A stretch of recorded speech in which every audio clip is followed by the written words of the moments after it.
Mon top 4 Letterboxd. Je suis très nul en intro. The Grand Budapest Hotel. The Grand Budapest Hotel, c'est un film de Wes Anderson sorti en 2014 avec comme acteur principal Ralph Fiennes, Voldemort, et Tony Revolori. C'est une histoire qui raconte l'escapade ou l'échappée d'un lobby boy et d'un... Comment on appelle ça déjà?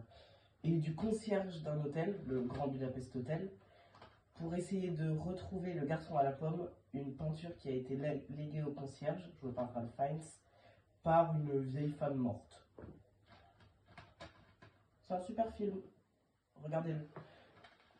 Il est magnifique, c'est super beau, c'est super bien joué, les décors tuent sa mère, et le casting est foufou dingo. Il y a Ralph Fiennes, Tilda Swinton, la goûte absolue. et il y en a d'autres. Regardez-le, c'est incroyable. Parasite. Parasite, c'est un film de Bong Joon-ho sorti en 2019 qui raconte l'histoire de la famille Kitek. La famille Kitek, c'est des pauvres. Des gros pauvres de merde qui bossent pas, les losers. Et ils vont petit à petit infiltrer une famille riche, la famille Park. Petit à petit, c'est-à-dire chacun à leur tour, ils vont infiltrer. Et c'est un film qui est excellent. Genre vraiment, je pense que c'est l'un des meilleurs films que j'ai vu de ma vie. Et tout est parfait, tout est incroyable, tout est réfléchi. Le réal, il est incroyable. Bong Joon-ho, à qui on doit Memories of Murder aussi. Tous les acteurs sont incroyables. On a Song Kang-ho, qui est super connu, c'est un des meilleurs acteurs coréens de tous les temps. Et voilà, regardez Parasite, c'est incroyable. Ça va osciller entre un premier acte comédie, un deuxième acte un peu plus dramatique et un troisième acte qui va mélanger de l'horreur et du mystère. Et c'est très fluide. Et même pour les 2h20 du film, c'est un film qui dure 2h20, ça va super vite. La La Land. Alors La La Land, c'est un film de Damien Chazelle sorti en 2016 avec pour acteur principal Ryan Gosling et Emma Stone. C'est un film qui raconte l'histoire d'un gars qui veut ouvrir un bar pour vendre du poulet et faire du jazz, et une femme qui veut devenir actrice, et leurs chemins vont se rencontrer. Et ça, c'est le pitch du film. C'est un film qui est super beau, c'est une comédie musicale. J'adore les comédies musicales.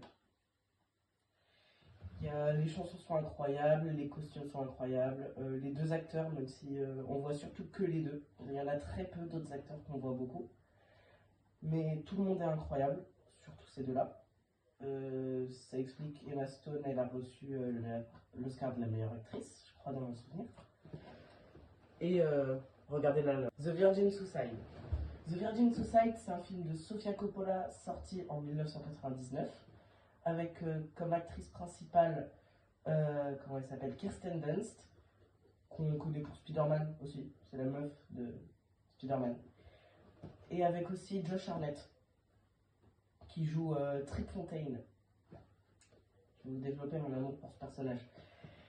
The Virgin Suicide, ça raconte l'histoire de 5 sœurs, les sœurs Lisbonne, qui vont petit à petit avoir des épisodes très heureux dans leur vie et vivre une vie longue, heureuse et paisible. Ouais, c'est de l'ironie. Et le film est raconté par le point de vue des garçons du quartier. En fait, ça raconte surtout l'adoration des garçons du quartier envers ces 5 sœurs. Et à un moment, il y a un personnage, il s'appelle Trip Fontaine, et ce petit fils de pute de chien de merde de Nix, qui peut aller bouffer son propre caca dans un tas de merde et de chiasse, il le mérite. Regardez le film, même si moi j'ai que le bouquin. Voilà, ça c'était mon top 4 Letterboxd. J'espère que vous avez bien aimé. Première vidéo de la chaîne, je ne sais pas si je vais continuer, c'est un essai. Et voilà, merci.